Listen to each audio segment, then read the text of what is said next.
I quickly start with a team. We're a small team, 4 people, 2 in Munich in the Volkswagen Data Lab, where I'm located, and 2 in San Francisco in the Code Lab. And last year we met Crystal at the quantum annealing conference in Jülich, and there this whole idea came up. Yeah, let's try something with a quantum computer. And we all know all these headlines, and we were thinking, yeah, is this just a hype or a real thing? So the question that drove us was, is there a real world problem that could be addressed by a quantum computer? Normally, we heard before that the quantum annealer is good for optimization problems, but normally you do not walk through the streets and say, there's a 2-set problem and there's a 3-set problem. What would be a real world problem? And we thought, traffic flow optimization. Besides the picture with the nice colored cars, this is something everybody knows. Everybody knows traffic, everybody was already in a traffic jam, and normally nobody likes it. So how can we now, how could we address this problem? There is a public data set we used, it's on the Microsoft Research publication site. It's called T-Drive Trajectory. It's about 10,000 taxis in Beijing, 1 week from 2008. And it's a very simple data set. You can see over here, this is just the ID for the cars, then there's a timestamp and geocoordinates. That's it. But that's enough for us, for our project, or that was enough for our project. And it was said before that the D-Wave has a different calculation model. There are no flops. There is no, you can't even add something or subtract something. You work with energy levels. So you have to transform your problem into this, into this Ising model, or equivalent to a QUBO, where you can then work with binary variables 0 and 1s. And this is what I'm gonna show here in a simplified graph structure. Imagine here you have 2 cars. They want to go on this 2x2 grid from A to B. And if we look at the first car here, car 1, it's the red line. You see it passes S0 as a street segment or route segment or whatever. Then it passes S3, it passes S6 and S9, and until it gets to the end. And this whole path we map to the binary variable Q11, meaning car 1 on route 1. So each car gets 3 routes. We see the same thing here for car 2. This is highlighted in green. I would like to point out this route just for comparison later. So here we have for car 3, Q13, for car 1 on route 3, it takes S1, S7, S10 and S11. So a different path. Now, how do we map this into our cost function? What we want to calculate now is, of course, we want to minimize the cost. What are the costs? The costs are the sum over all the street segments we have here. If we go, for example, on S0, if you, 2 cars are on S0, if you remember before, the Q11, car 1 on road 1, it gets a binary variable set to 1 here, and car 2 on its root 2 is set here as well. It gets a binary variable, both are 1. If we square it, it gets a 4. And this whole thing we do for this entire grid. And this sums up to, in this case, 12. It's easy to see if these two cars, for example, were not on the same street segment but separate, this sum here would not, and it's squared, would not add up to 4, but just to 1. So this whole, the whole traffic, the whole occupancy of the street segments would be minimized, and this is what we want to do with the quantum annealer. Adding constraints, of course, is an important topic.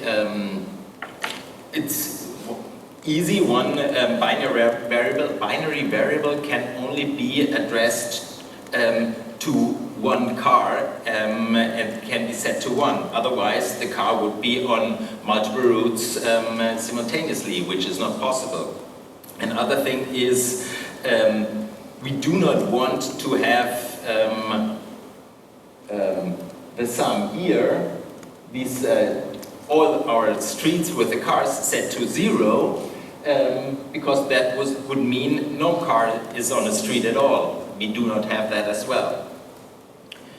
And then wrong solution must contain a penalty term. Of course, we do not want that paths, our routes are broken and we have jumps from for example, here to there. Data preprocessing. So how can we now transform this this data set that we had before into a data set we can actually work with? We used OSMNX. It's a Python package for street networks. To ensure that each car really gets valid route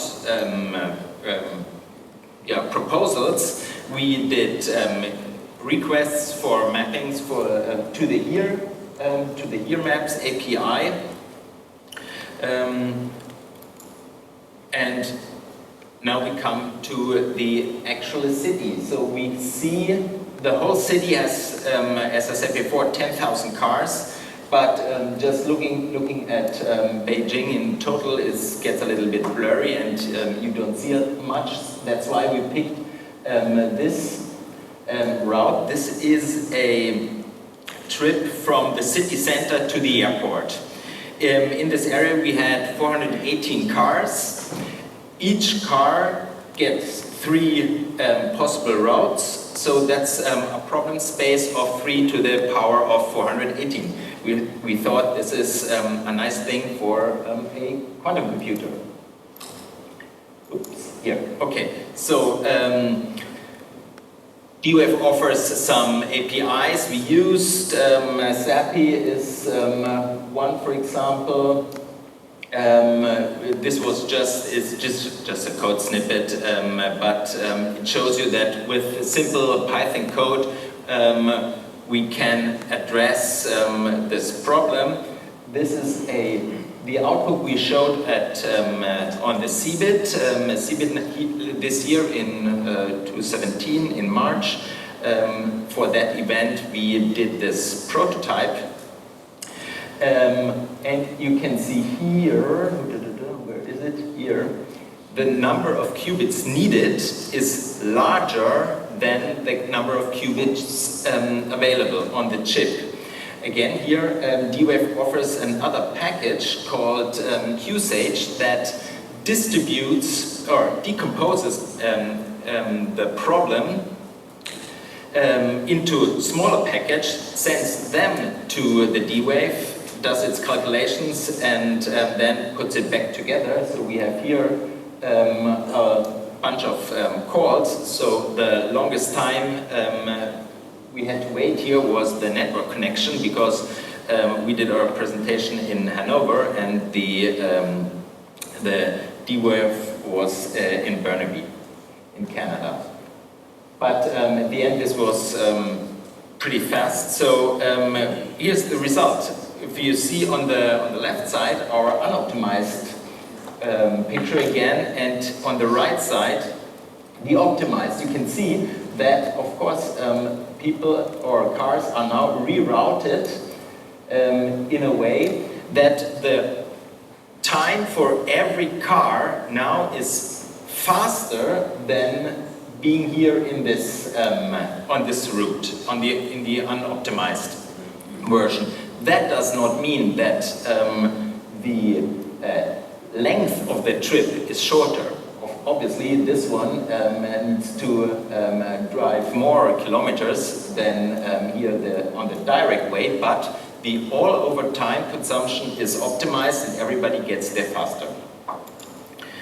So, further improvements. In this 2.5 months project, we assumed all streets are equally. This is obviously not the case. You have different street capacity, like highways and alleys. This could be an additional constraint. Then residential zones is another constraint. You normally do not want to send all the traffic through your residential areas. Then next step could be data set improvements, meaning of course more cars, then frequent updates to react on changes on the traffic that appear all the time, like construction sites, accidents, and so on. Lessons learned. What we found out this far is that the D-Wave quantum annealer can help solving real-world problems, which we showed here. And for me, the second point is the most important one, transforming this real-world problem into the QUBO. This takes really a lot of time, and we were sitting there long days until the evening, until we found this found a solution, because it's simply not like object-oriented programming, where you have your car, where you have your streets. No, you need to combine them, bring them somehow together into this binary variable, and then work with it. Then what was interesting for us, problems larger than the chip's capacity can be solved by these decomposition tools that are offered. We used QSET, QBSolve is another one. And then some topics related to the chimera graph structure. The chip is not fully connected. We heard that before, so qubit chains need to be created. Having sometimes 2 or 7, 8, whatever qubits act as one qubit. And now the important point was challenging the precision. I think that Tobias, you mentioned that as well. So the question, what is the strength I give to this chain, not to be broken, because this chain should act as one, and the strengths I give for my constraints, my penalties. This is something that was a tricky part as well. I think that was it. Yeah, questions? Okay, thank you.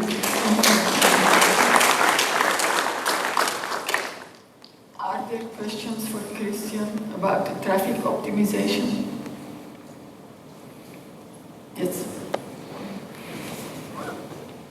So I assume that you ran the simulation from your result map diagram that you showed. Exactly. You ran that several times, I assume, right? What is the experience with how different are the solutions you get every time? You know, are most solutions kind of useful, or are there real outliers in there?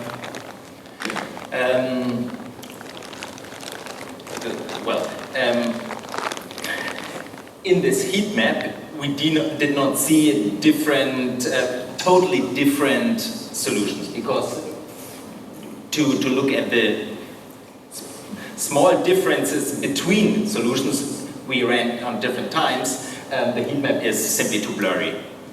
Nevertheless, of course, you're right, we get different solutions. They differ in one car is instead of put here, probably put there, and so on. But they were all that good that they achieved the goal in optimizing the all-over time for the traffic. Is there another question? Yes. Yeah. Hello again. So excellent work. I just love this use case example. But I'm curious. You worked in collaboration with D-Wave on this. You used their systems in Burnaby. You mentioned that you do have a very small team at Volkswagen. What's the future for quantum computing at Volkswagen? We will definitely work on not just this, but other projects during the next, I don't know, time. At least this is what I want to do, so that will be my job. At the moment, is the goal investigating if this technology is useful technology, or is it just, as I said in my first slide, just a hype topic? From my point of view, this is a promising technology, and that's why we will extend working on it. We will extend it with projects inside Volkswagen. There were other departments that came to us and said, hey, we have an optimization problem. Can we do something together? I mean, logistics is one example, job scheduling, and so on. So. Another question? Yes, please.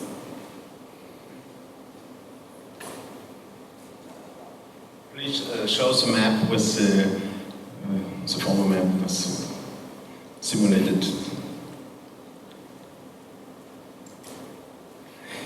My question is there a chance to, let's say, calculate the time each single car is on a specific route? And because I think of emissions, CO2 emissions, then you have to know, is it standing, is it driving, and perhaps the time it needs from A to B, but over all the costs, summed up over all the costs. Would this be a possibility for future development? Yes, sure. So what we get here as a result, for each car we get the time, and of course if the car, that's why we picked this traffic flow, of course, because if the cars like in here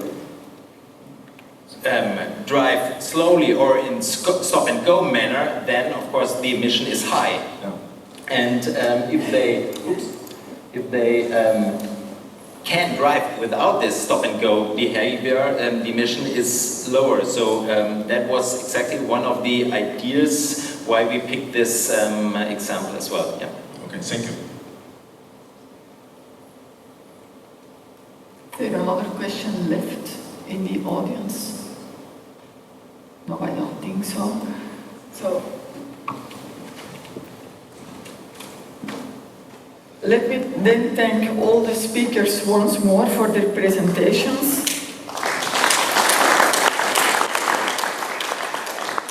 And I also would like to thank the audience for your interest in a new computing technology and for asking your questions.